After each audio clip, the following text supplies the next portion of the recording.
Hark the bardic paladin, who sings and plays again. He tells the tales of glory and weaves a magic story. He'll join you at your table and ask you to share a fable. Heroes of humble origin, villains who must be fought again. No matter their skill or prowess, the people in life are countless. So we pray you heed our request. Enjoy this tale of sidekicks and side quests.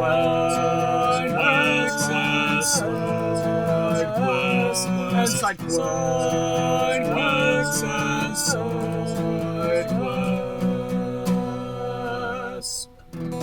Episode 101, Leeroy Jenkins, the Vampire.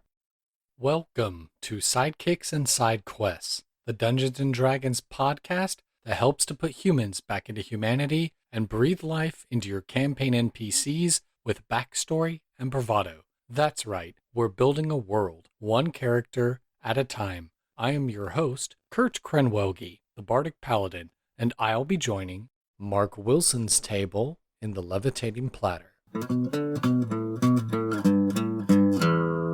Hello, everyone, and welcome to another exciting episode of Sidekicks and Side Quests, still the best unofficial Dungeons & Dragons podcast, in my humbly biased opinion.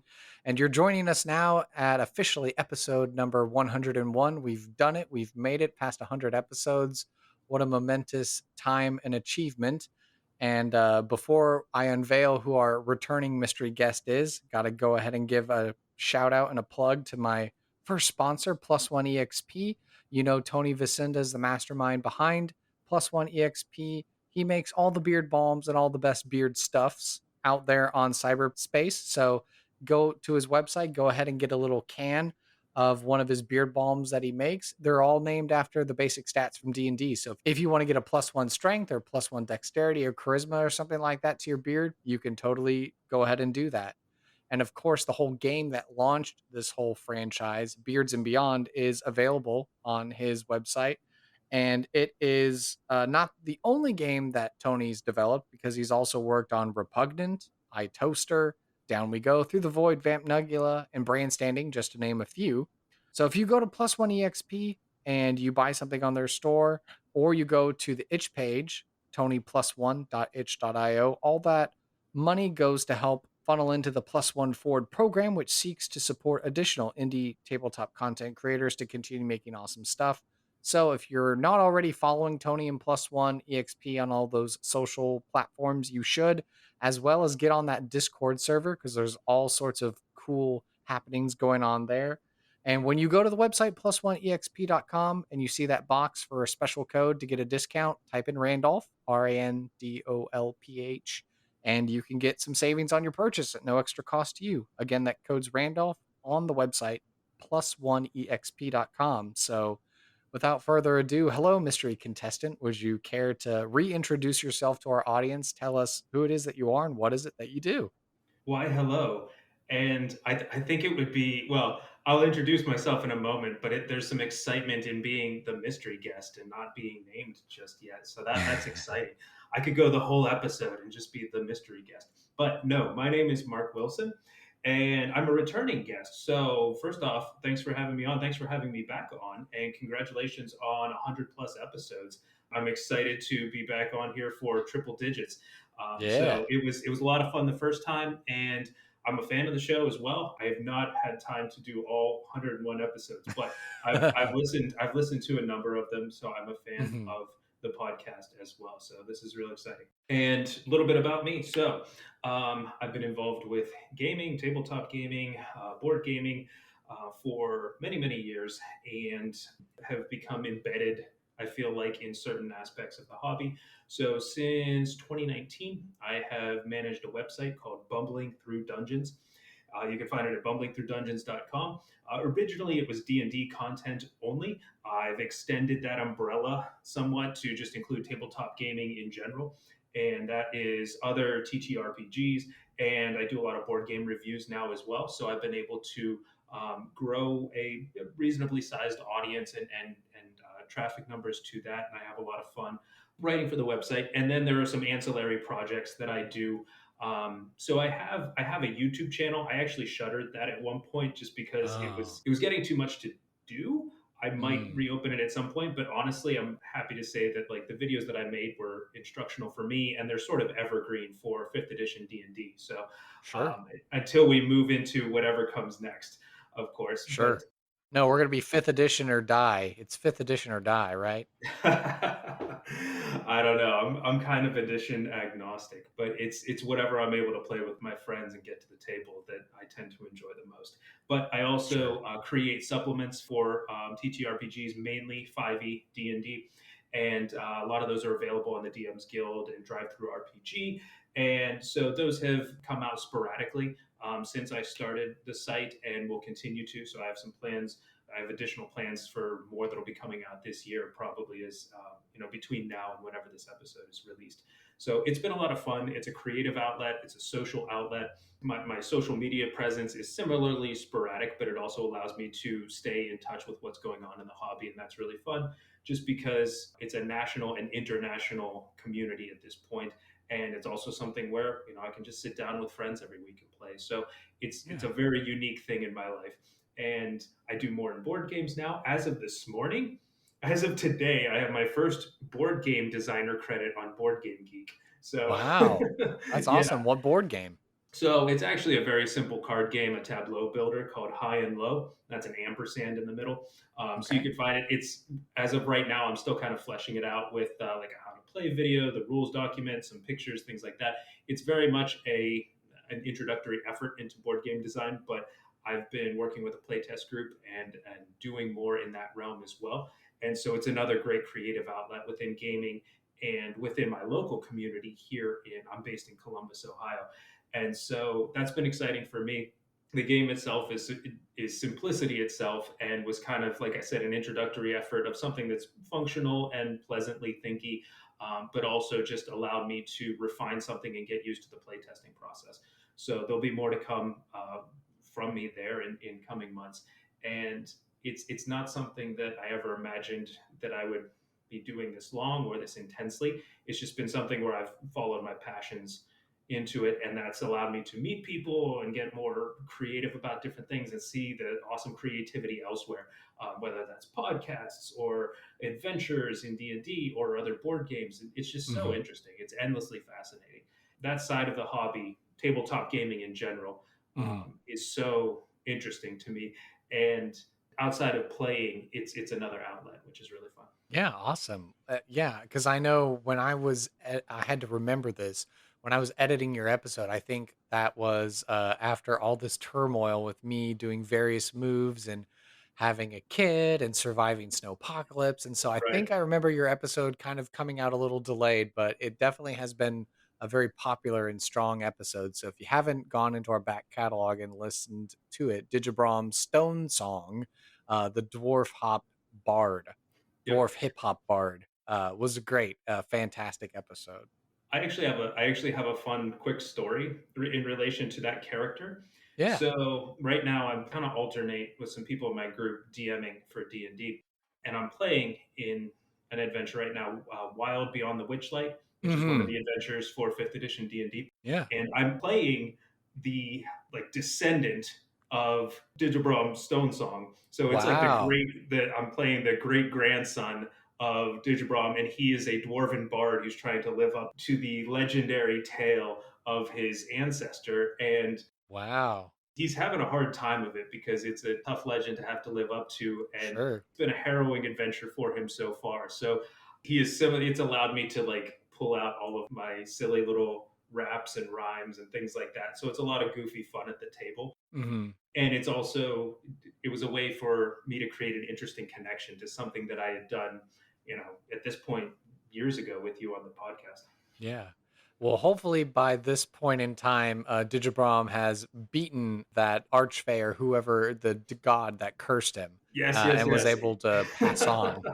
Right. In his backstory, like he achieved his goal. That was like Oh, the nice. the end point, of his life. So tales are told about that, and at this point in the campaign, that happened centuries ago. So it's just like gone into myth and legend, but it's still a story that's told within the family of my player character. Yeah. So it sounds pretty easy giveaway then that you have been able to play D&D and some of these other TTRPGs since the last time we spoke and interviewed.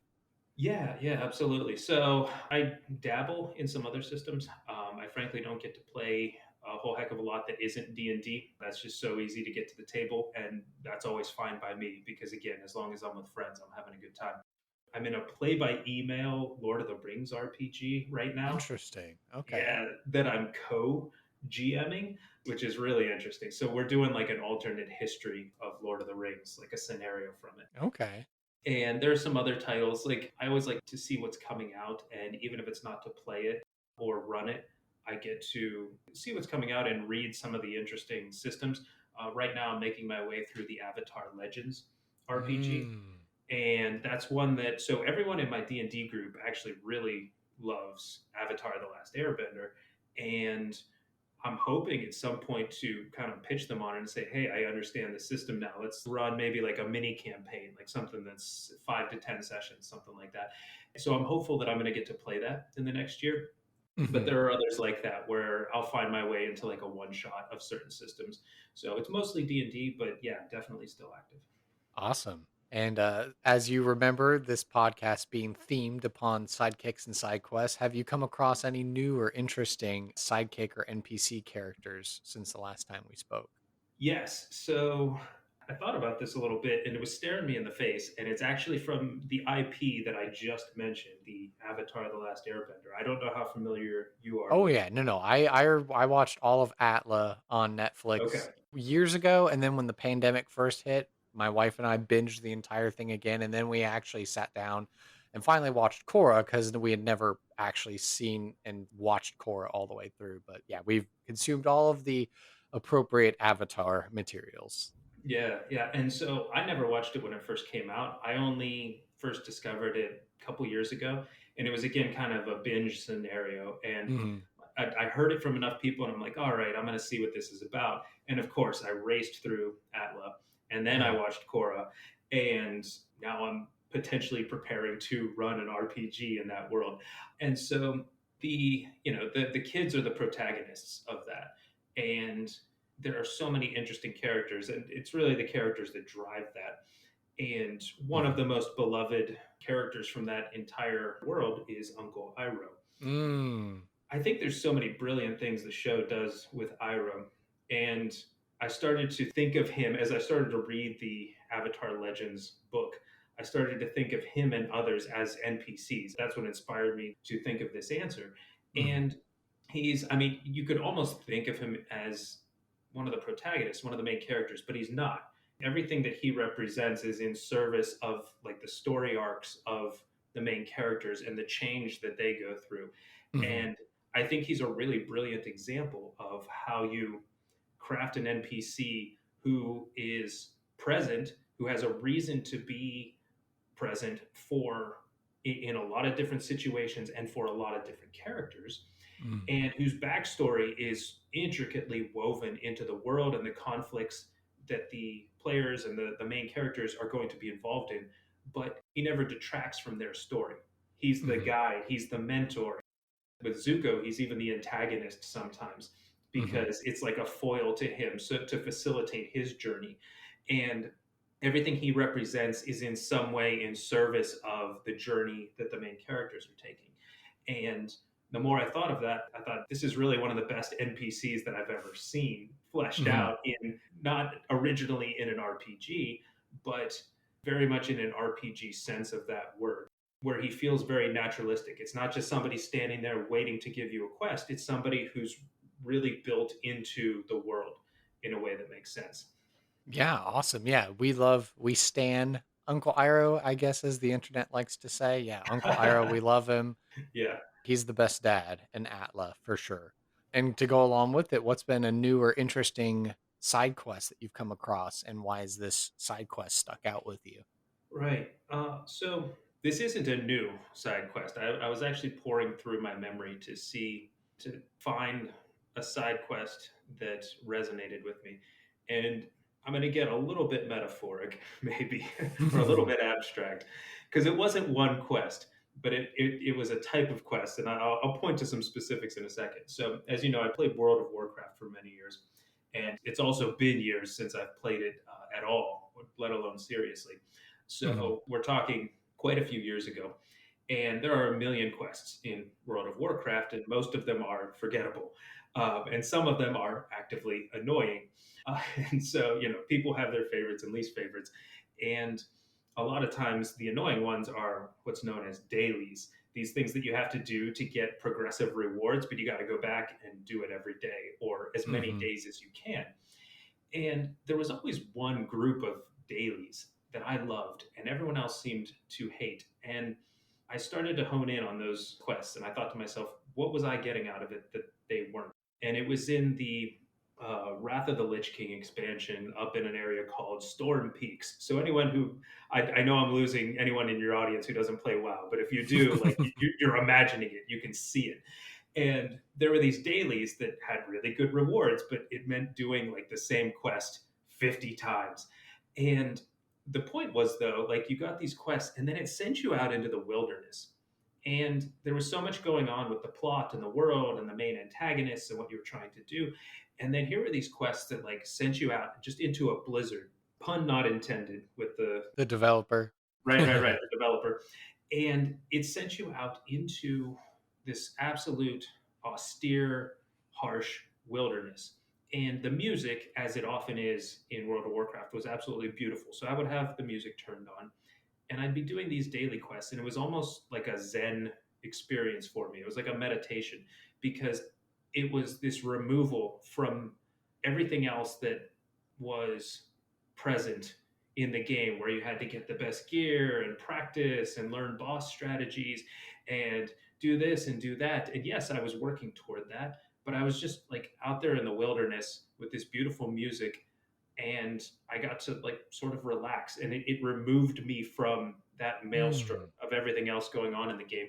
And it made me realize that there are a lot of quests in D&D where I kind of enjoy being not for a long time, but just for a brief moment, like being pulled out into some remote location, whether it's a forest or a desert or a cave. And it doesn't need to tie to the main plot. It doesn't need to be intricately woven into everything you're doing. It can just be this respite from the stress of all the other stuff you're trying to get to. And it was this interesting little sidebar for me, an interesting side quest for me. And I would always get a lot out of it just because it was my respite. It was my break time within the game where I was still doing something useful, but it was relaxing to me. And so using those wilderness aspects, which certainly exists in D&D and many RPG systems. So if you go into any setting, you're going to have your urban settings, you're going to have your wilderness settings, and finding ways to cut off the players from like the civilization that maybe they know can help create a contrast. Like I could feel that contrast in World of Warcraft when I was out there in the snow fighting whatever for whatever. Like I don't even remember the specifics of it, but I just have a warm feeling about it. Mm. And that's the feeling that I retain. Probably, I don't exactly remember how long ago it was, but this is probably over a decade ago. And I can still like sort of just smile and remember the music and what I felt. I don't even remember what I was doing exactly, but I remember what I felt.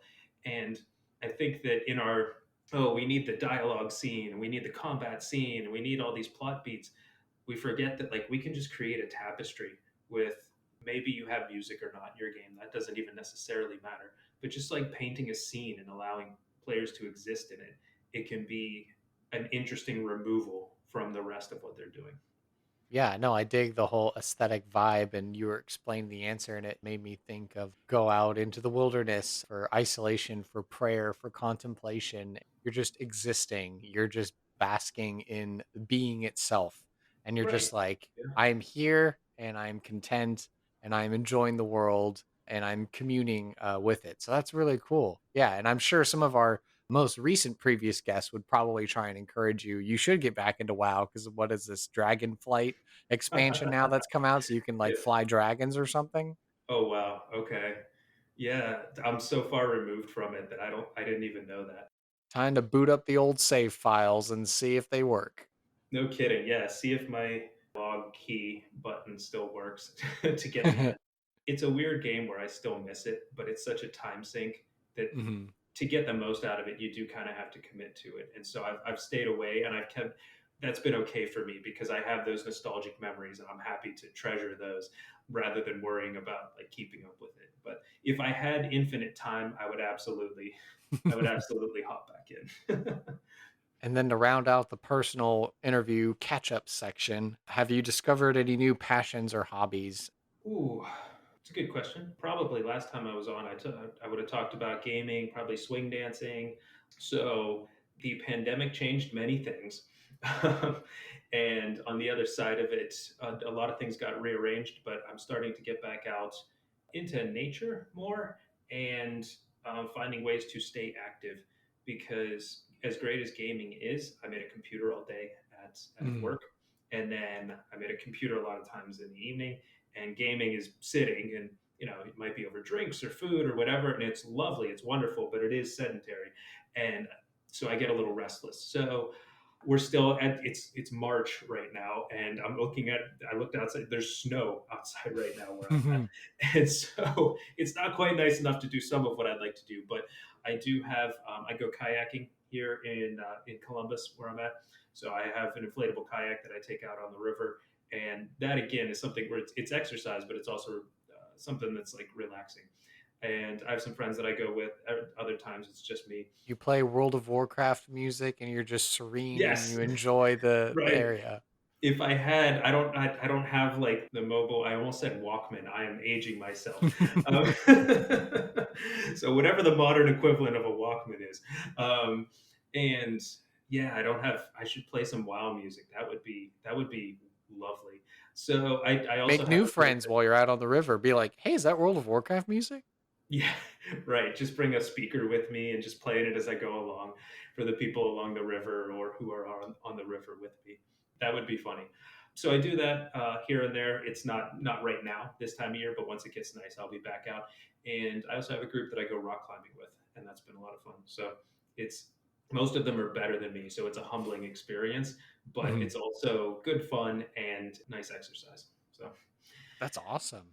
Well, it's been great to catch up here in the personal interview section. That now I think it's time to head into a segment called NPC creation.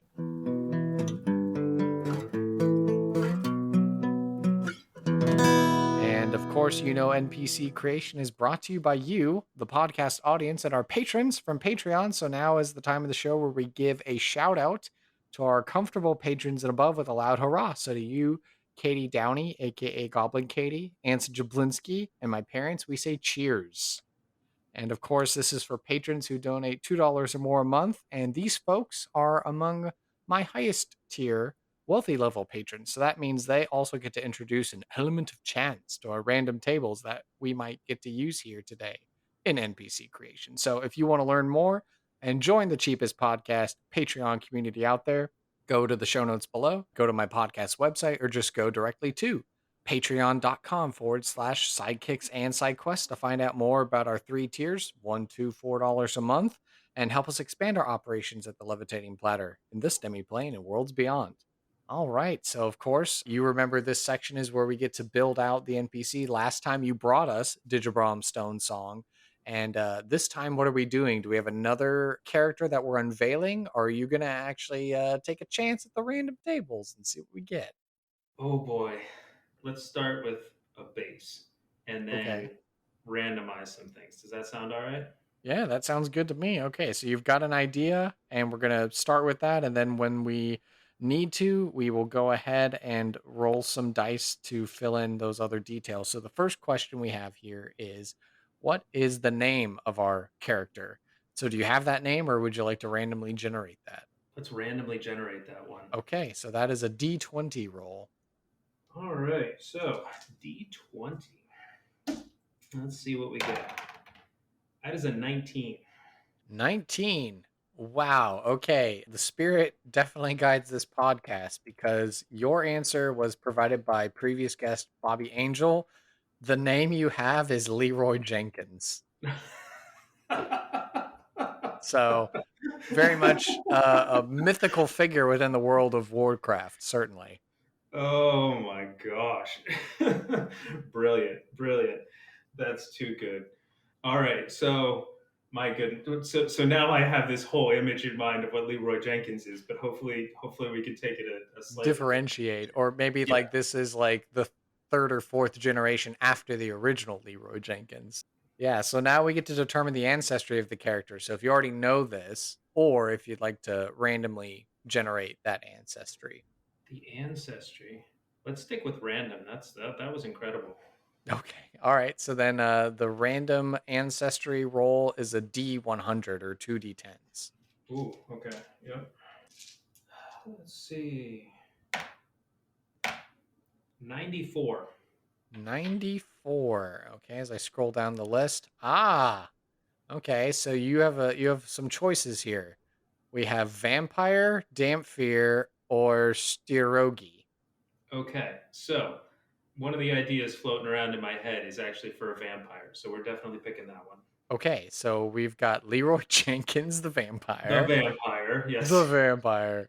Okay, and now we need to figure out what is the job or role in society for Leroy Jenkins. If you would like to randomly generate that, that is a D10 roll. Otherwise, if you know what that is, let us know.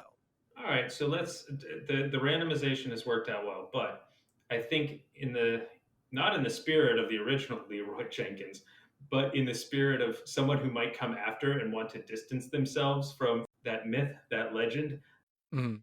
let's make Leroy Jenkins the vampire a painter.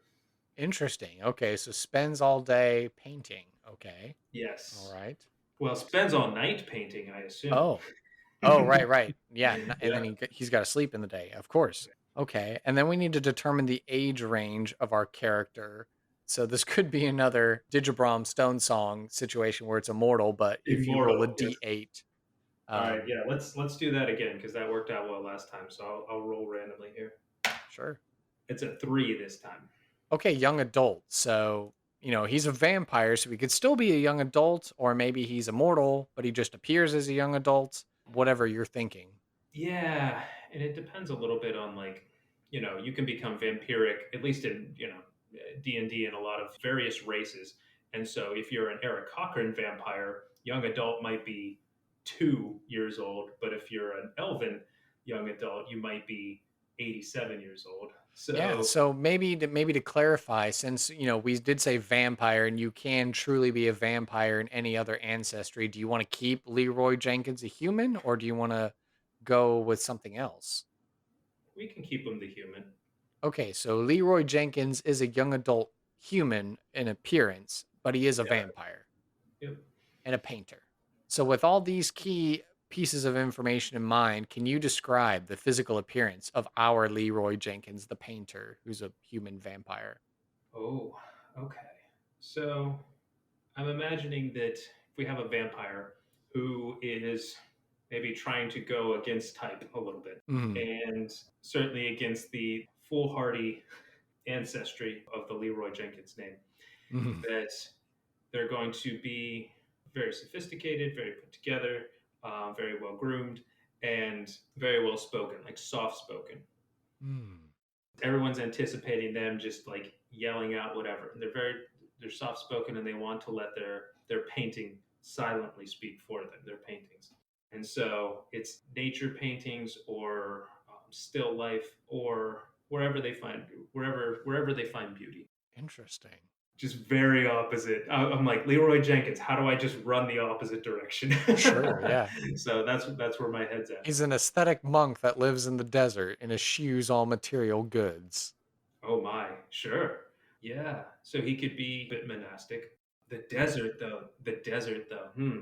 That might imply certain quests too, because like how does he get anywhere in the desert? I mean, he's a vampire. He could probably travel super fast or That's true. whatever. That's true. Because Okay. he's got a fly speed or something, right? Right, right. Yeah. So he makes like night trips into the city or something. Yeah. Okay. Or, maybe he's in a generic temperate fantasy land or something like that, that may be akin to Europe. It's whatever you want. Or maybe he's in the World of Warcraft world, just living in the outskirts of a major horde or alliance community or something like that. I like the idea that he's in a desert. I like that suggestion that you made. So like a desert cave that he's sort of created into an underground mansion Hmm. So he's using the natural beauty of the world to actually create his manner, as it It's were. very naturalistic, but sure. I don't know that he's entirely moral. So Hmm.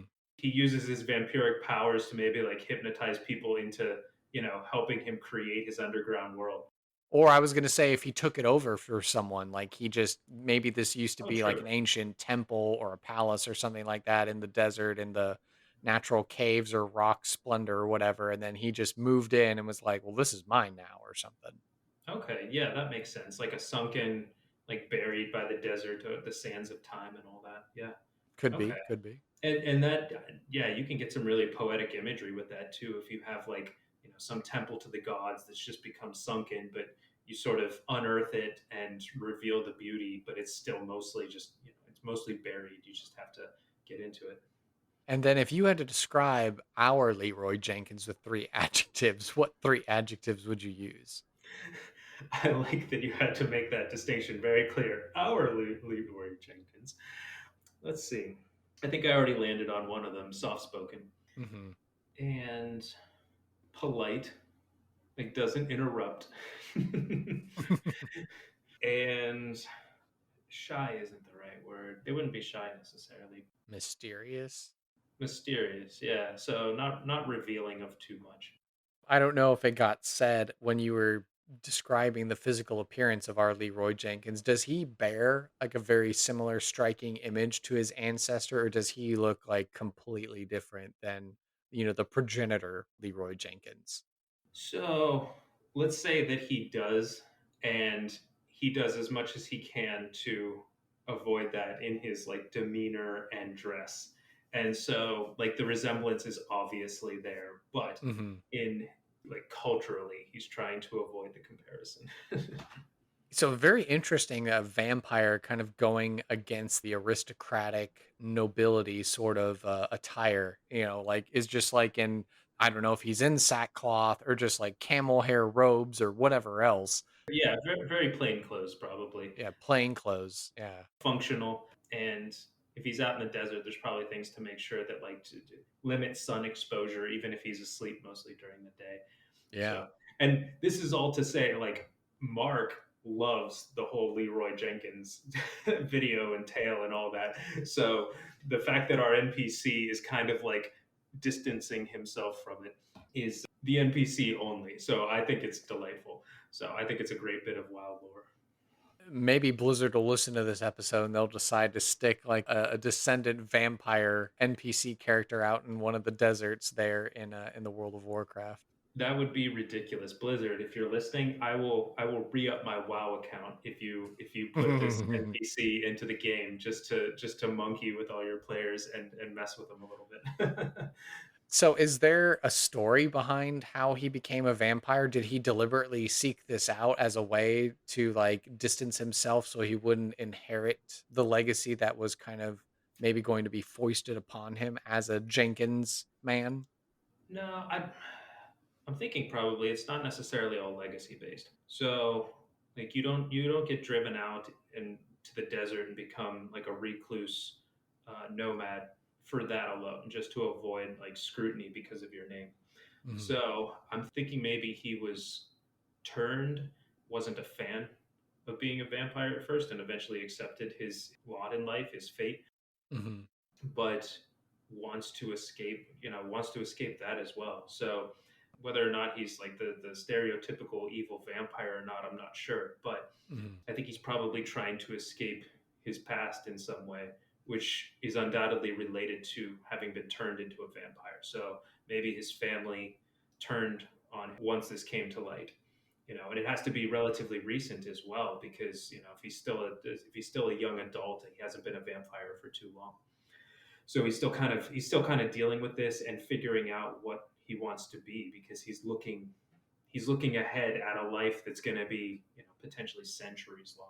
Yeah, because I'm just trying to imagine like his NPC backstory. Like his family's encouraging him to carry on the Jenkins name, so you have to be this great adventurer and go out. And maybe his first big quest was, oh, sure, I'm a Jenkins, I can take on a vampire, no problem. And the vampire quickly turned him, and then he just kind of had like I don't know if he had a mental break or he just had a crisis of faith, as it were, and is Yeah. like, what am I doing? Do I even want this kind of a thing? And then just kind of fled to the desert, like maybe we're imagining. And he's like, no, I'm just going to be an artist. I'm just going to live by myself and, not worry about what my family says or what my legacy says I should be.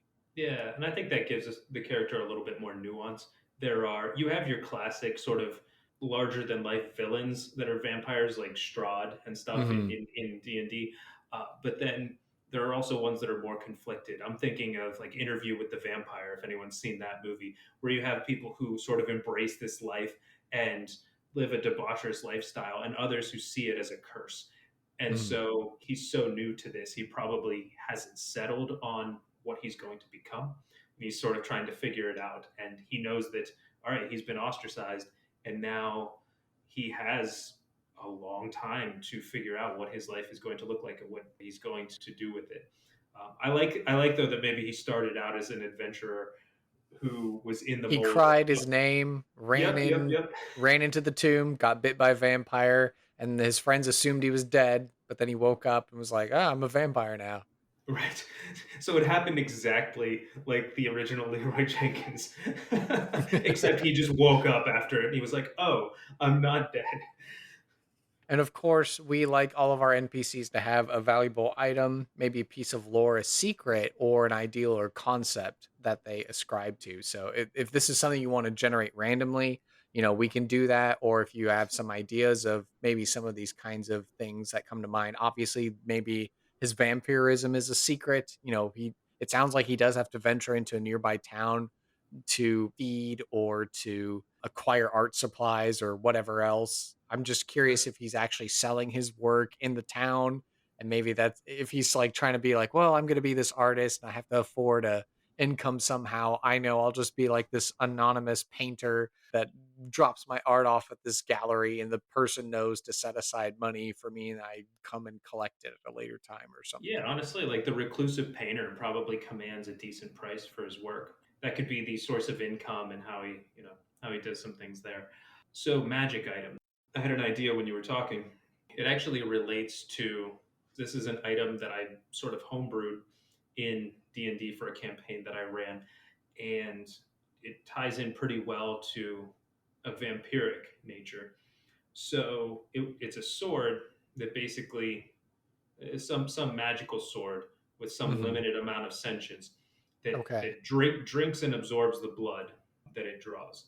I'm getting Craven Edge vibes, like from a Critical Role, the sword that like sucks in the blood and then like makes the person stronger or whatever when they attack Okay, with the yeah, sword. yeah. So ironically, I'm thinking of something again. I'm aging myself a little bit.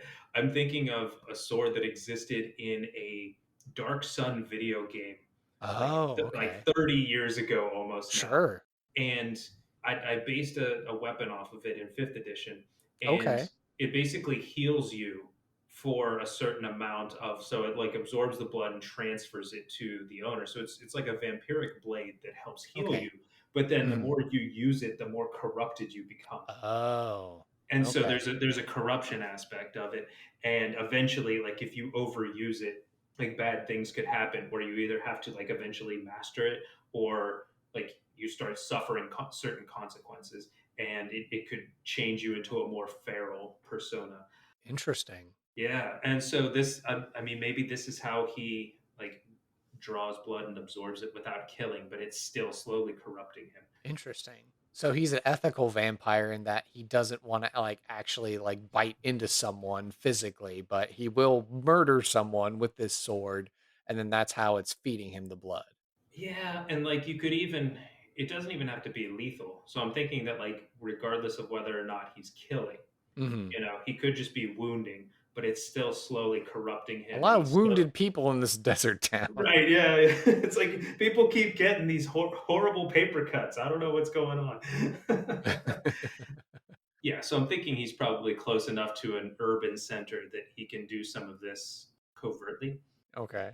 Like regardless, he's trying to fight the corruption, but Mm. it's not working. And did he have this sword pre-existing to his having become a vampire? Was it in the abode that he just found? I mean, maybe that was like related to how he got turned. Like that was loot from that. Oh, from that that dungeon. dungeon, yeah, where he, Okay. went in and did the thing, but then died and came back, and he was a vampire, and they had also slain enough creatures that there was some loot left over. So Mm. this is like the curse transferring. So um, Oh. from one to the other. So whatever they killed and turned him was the previous owner of this sword. Ooh, interesting. So his party wiped out the vampire that he failed to kill, and then when he came to, like this was the sword. Like the rest Yep. of his party was like, "No, this is damaged goods. We can't. This is evil, cursed. We can't take it." But then he woke up and was like, "Oh, okay, cool, sword. I'll take this." Yep. And he was alive, and there was a magical sword, and he took it, and then he, realized after the fact that, oh goodness, this is this is helping me, but it might not also be a great thing. And So also interesting then in this scenario that his party just decided to leave him. Because you figure like, oh, a D&D party, like if someone dies, we're going to go in there and retrieve your body, true. and try and bring it to a cleric to resurrect or something like that. But the fact that his party left him behind and because maybe they were too scared because like, vampire. Or they had to do battle with the vampire and then they just, I don't, yeah, it's kind of Well, interesting now well, wondering why he got left behind. maybe if he pulled a Leeroy Jenkins, they were just so upset at him.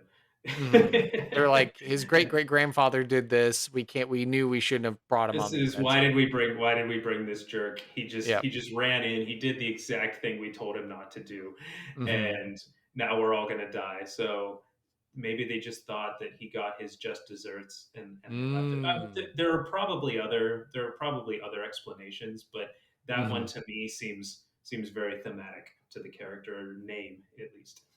And then, of course, we like all of our NPCs to have side quest to offer up, so what's gonna be a particular quest that our Leroy Jenkins would be willing to recruit or hire player characters to go and do? So if you wanna randomize that, it's a D12 roll, or if you have an idea, what do you think the side quest would be? Mm. Given the random curveball of a name that we got, I think we crafted a pretty decent backstory for Leroy here. Mhm. He's in the desert, but he's not too far from an urban setting. Mhm. And I'm wondering if something got stolen from him or he's looking for something, maybe a way to turn back from a vampire, or even if Okay. it's just like a stolen painting that's very dear to him of like someone he knew in his former life, but Mm. it got stolen and they actually like went into the desert. And so like the other direction in a way where he's not going to be able to make that trip and he's not going to have the Mm. protection that he needs. And so it wasn't that they could take a vampire. It's just that they got away, and now the environment itself is the protection. He wants the group to like pursue somebody who's taken something from him. Okay. Sort of a fetch quest, but it's related to like a very dear item to him and potentially something that could help him either like assuage his bloodlust, or if he's a brand new vampire, maybe even, like find some magical means to overturn it. Okay. All right. So a painting of someone dear or just like a painting that he really likes or that he cherishes got stolen from his residence within the desert and they fled in the opposite direction deeper into the desert and it's in such a way that he's not able to protect himself and survive that journey, which is why he asked the player characters to go. Okay. And so then it's a matter of confronting this person and getting it back, whether that means by lethal means or stealth or thievery or whatever else. But what is going to be the reward, you think, if they are successful? If he's a painter of any renown, he could do commissions for them to gain wealth or influence. He's not going to have the type of gold, probably, like just money. Squirreled away. Yeah, he's not going to have like a bunch of stuff that he can just hand over to them, but he can basically repay them with art that if they Okay. want to keep it, he's making these personalized pieces of art for the adventurers. Then, what's special about them? They could gain influence in the area through this notoriety. Or if they Mhm. just need to pawn it for some money, it's worth a fair amount because it's high quality art. Sure, yeah. And oh, it's the elusive painter of the desert did this portrait of my character. It's like, I can look really cool above the mantelpiece of my stronghold and give me notoriety and prestige, or I can sell it and get a pretty penny from it. Interesting. Right. I'm imagining how much I've paid for like character artwork portraits for my characters in the past, and so this is like the in-game equivalent of that. It's like, hey, do you Hmm. want your adventuring party drawn? Well, I'll do it for you. So yeah, they would basically be able to just have ongoing commissions from him that they could use however they want. So they could gift them, they could sell them, they could use them to decorate their homes and keeps and castles and whatever else. And then what do you think this then also opens up a future side quest if our Leroy Jenkins is truly wanting and desiring to remove his vampiric affliction, depending on if you use rules as written or you have to do Right. some other creative means of getting rid of the vampirism? Yeah, that's a good question. I don't know. Or he likes being a vampire? Yeah, so like I would probably, if this were me running this, I would probably have a series of like charisma checks involve the players somehow to like break him of whatever corruption he has in him already. So I wouldn't Mhm, make it a yes no question. I would kind of leave it up to the dice rolls and the actions of the players as to whether or not he stays corrupted or continues on that route.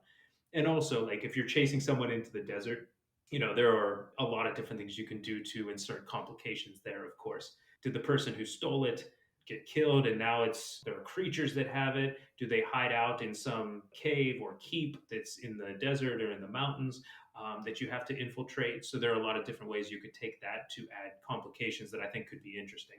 That would make it trickier than just, oh, let me go track this person down, either mhm, steal it from them or kill them and take this painting back. A lot of nuance that you could flesh out there. mhm. I'm not entirely sure which way I would take it though. Or if the players decide to snoop and they find this sword and that the sword is like a pretty major corrupting influence. Because I know you were saying like a series of checks, but maybe if they investigate, they find this sword and it's what magic it possesses, they might gain some insight or advantage in being able to be like, well, see, actually, this thing is corrupting you and making you think you should want to be a vampire. But if you don't want to be a vampire, you don't actually have to be if you don't want to.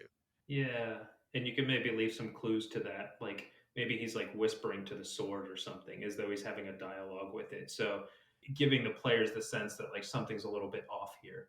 Very cool. And then, of course, we have to consider the opposite. What's going to be the consequence of failure or refusing the call to the adventure? Ooh, well, yeah. So if you refuse, well, if you fail, let's say, Yeah, like the painting's destroyed in the process of trying to get it. yeah. So this is a very a very dear item to Leroy to send somebody out and make these promises. Then he's on a descent into like a dark place, and so Hmm. eventually the party might gain the animosity of Leroy, and maybe more so if they accept the quest and fail than if they just turned it down initially. Mm. So maybe he starts to get paranoid, like, oh, these people that I sent to get the painting, did they steal it for themselves?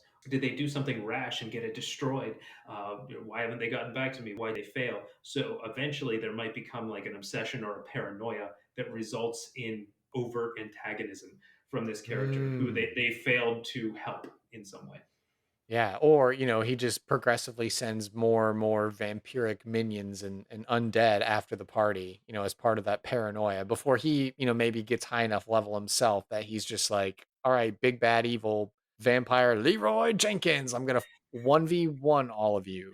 Yep, and you got the perfect tagline for when he charges into battle. So he does a full 180 back to his roots and just screams Leroy Jenkins before charging in and attacking the party. Oh no. Yep, and in that moment he fully loses his soul because he's given Mm, up everything that he wanted to avoid. awesome. And did you want to consider any of the other optional questions, or do you feel like Leroy's pretty well fleshed out? I think we're probably in a pretty good place. So, as with anything, I love this process for creating NPCs. I rarely go into this much detail for my NPCs, but asking questions like this and mixing it with randomization and things like that is a great method in general. So, I think, especially after I did the podcast with you the first time, I did similar things a few times to build out NPCs who were going to be recurring. But yeah, I think we have a pretty decent NPC going. Okay. Well, now that we've crafted our Leroy Jenkins, I think it's time we take him into a segment called The Random Encounter.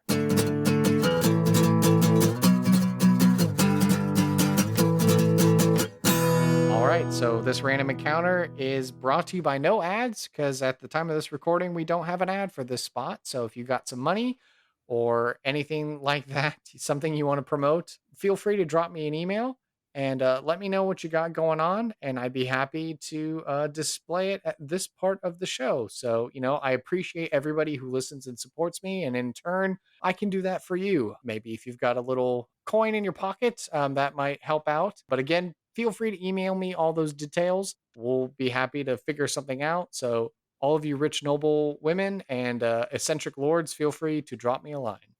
Okay, so random encounter. So, this, of course, is the vignette, the role play segment of the show. So, what kind of scene are you interested in showcasing Leeroy Jenkins? Is Leeroy Jenkins going to meet a podcast player character? Is this going to be the impetus for him charging into the dungeon alone and becoming a vampire, or him interacting with some sort of servant in his castle?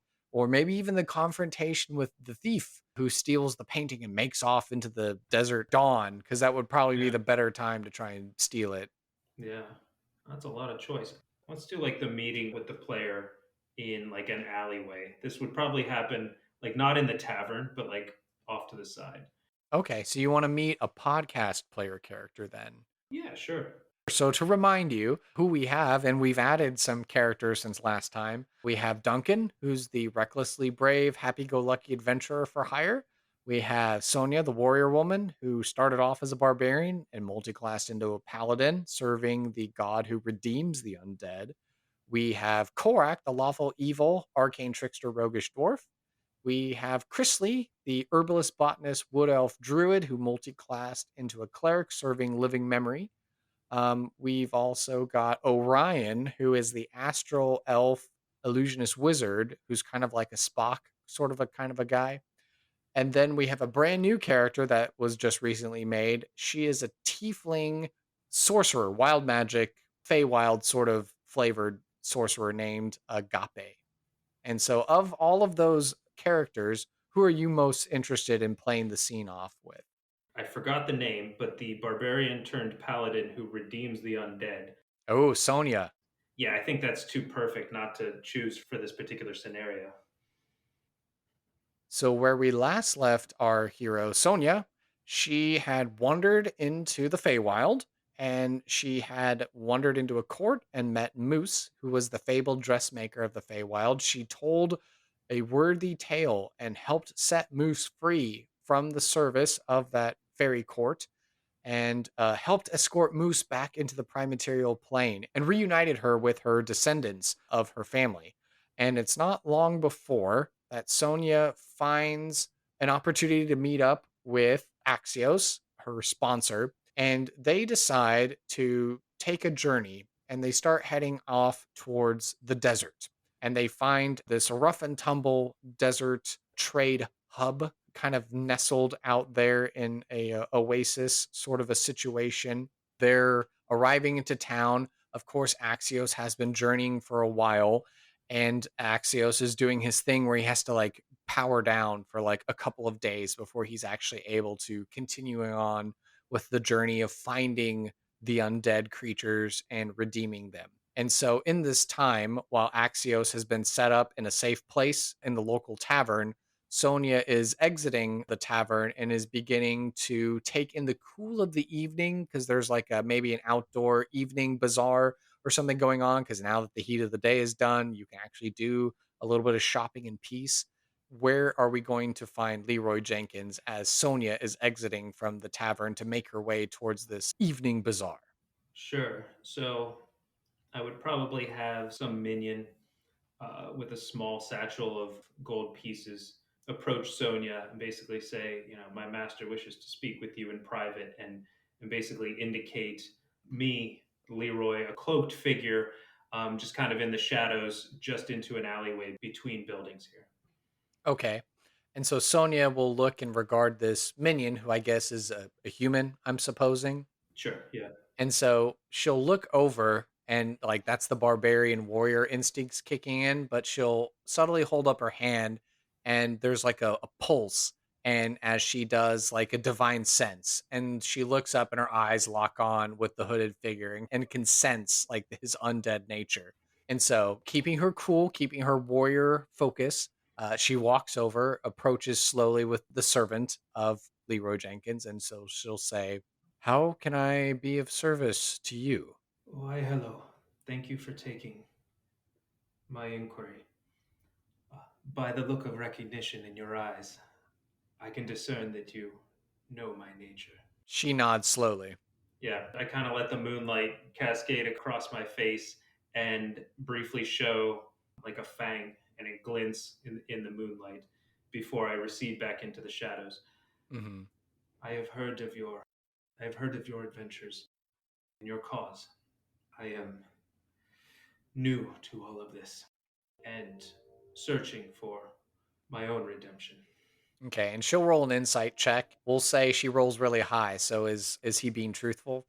At this point, yeah, I believe so. So eventually, as we discussed, maybe that could change. But at the moment, yes, he's conflicted, but it is a truthful intent.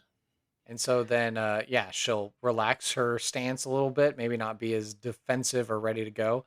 And so she'll say, "Yes, I am here with my colleague who has the power to redeem you, to help you on that path of atonement, but he is at rest and will be for the next several days.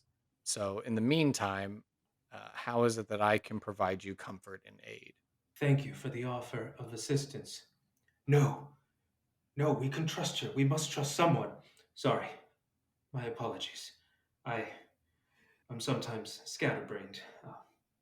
I was speaking to someone who is not here. Hmm. And that was him kind of looking down at his scabbard and and talking pointedly at it before looking back up at Sonia. As I say, I am in need of assistance, which I believe you can provide. But I have a more urgent matter, one that is more time sensitive. Okay. I have lost all friends, all connections, some of it willingly, much of it not. One of the few connections, one of the only things that allows me to retain what I once knew, the warmth that I once knew of my friends and family, was lost to me. A painting of my only true friend. Her name was Saffron. I have not seen her for many years, but a painting of her was all that I had left. It was taken from me. Now, one such as I has means of reacquiring such things, but they left into the desert. I can give you information on them, but could not follow them myself. It is too treacherous for me to leave the safe confines of the land that I know. The desert is not a kind place to one such as I. Retrieve it for me, I beg of you. It and she are dear to me. I retain so little of what I once was. I will believe it will help me in my return to the light.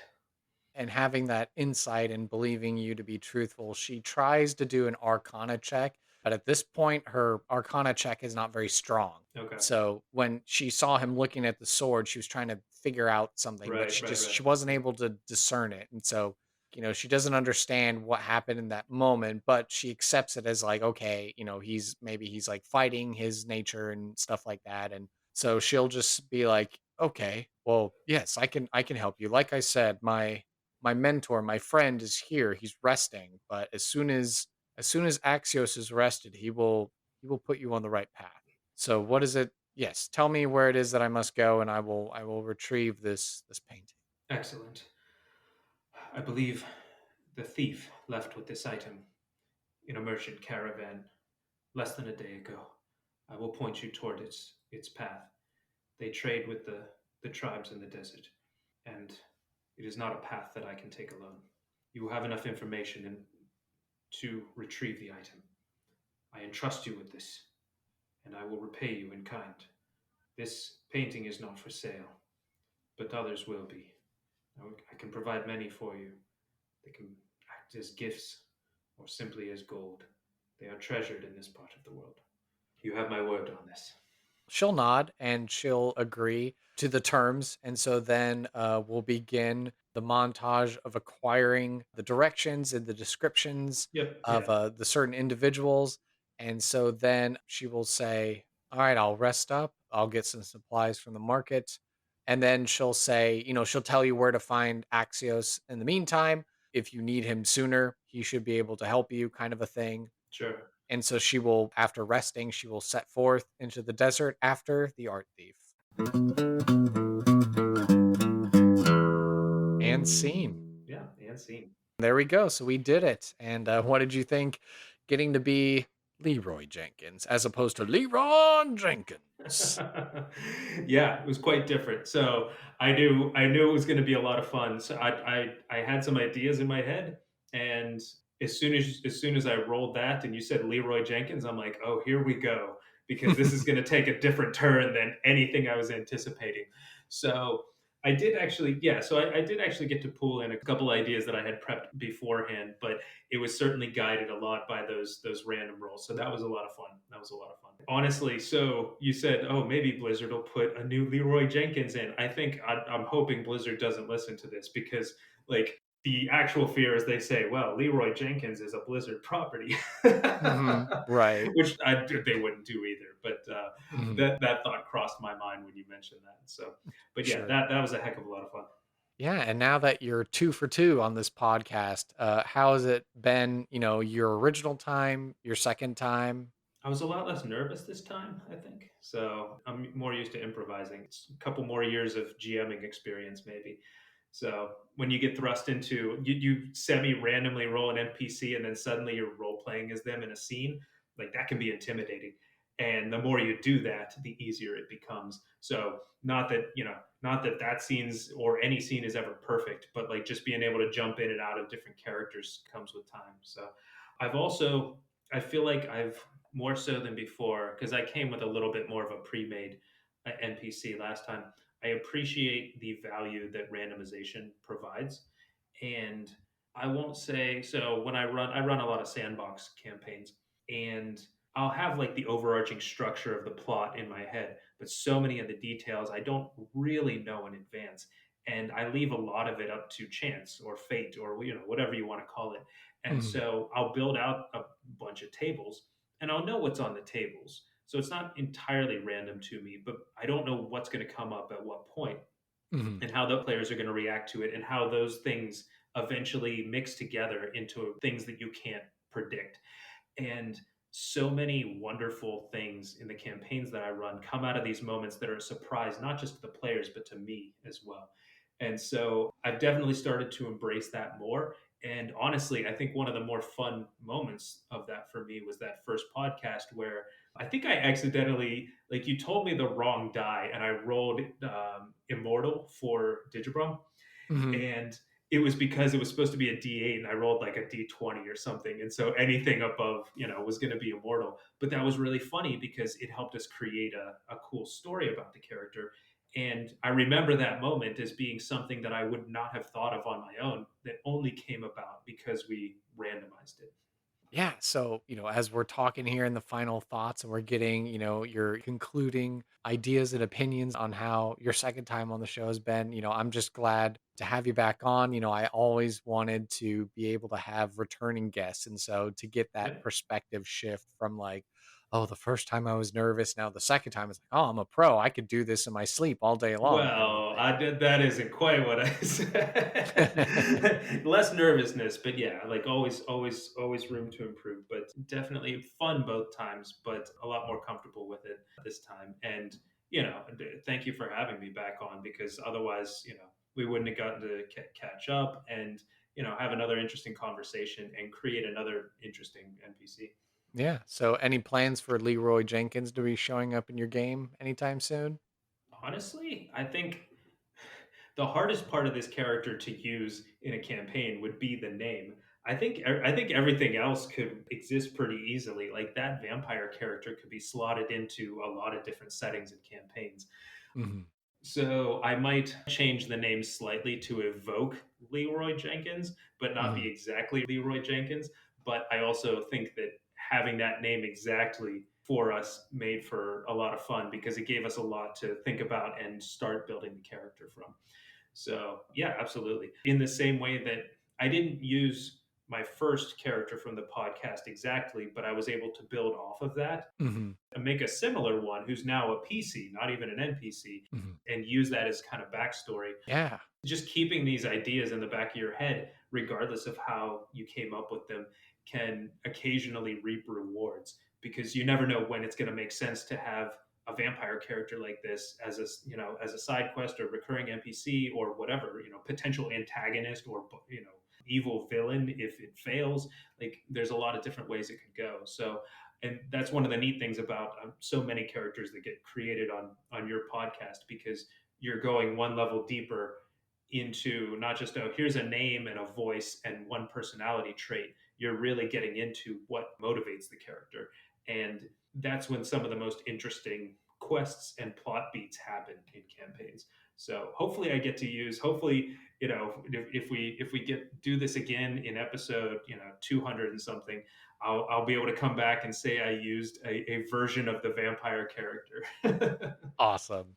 And so, yeah, with the final moments of the podcast, let's go ahead and hear those plugs for whatever you got to share. If we can follow you on social media, if there's websites or causes or passion projects or anything like that that we need to know about, let us know.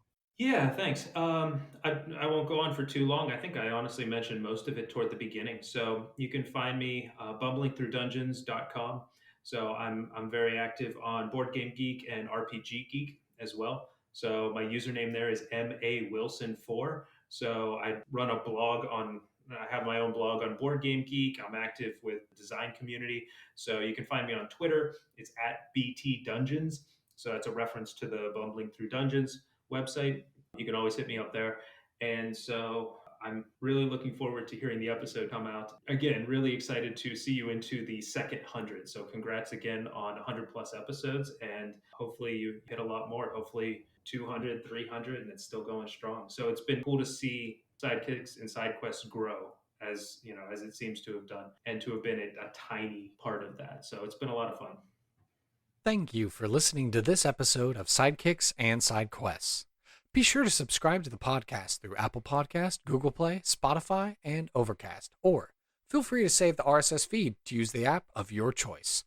Visit our website, sidekicksandsidequests.com, for links, write-ups of the NPCs, and to learn more about the show and the guests who have been on it. To stay up to date and interact via social media, you can follow the podcast on Facebook, Twitter, and Reddit by searching for Side KQ Podcast.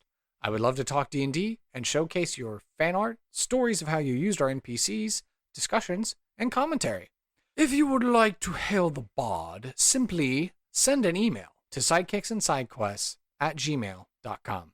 To help this show be the resource it's meant to be, I ask that you please leave a review on iTunes to help spread the word and share our podcast with your friends and family. Whether you're a veteran player or an aspiring dungeon master, or you've never played Dungeons & Dragons before, there's something here for everyone, and I want to hear about it. And finally, after 2 years, I've decided to open a Patreon for Sidekicks and Side Quests. If you love this podcast and you want to help us grow and expand our operations, I would appreciate it if you would go on over to patreon.com/sidekicks and side quests. No matter your lifestyle expenses, we have wonderful rewards at every level of Patreon membership tier. Your name on the wall of the levitating platter, a loud hurrah on the podcast, or the possibility to introduce an element of chance to NPC creation.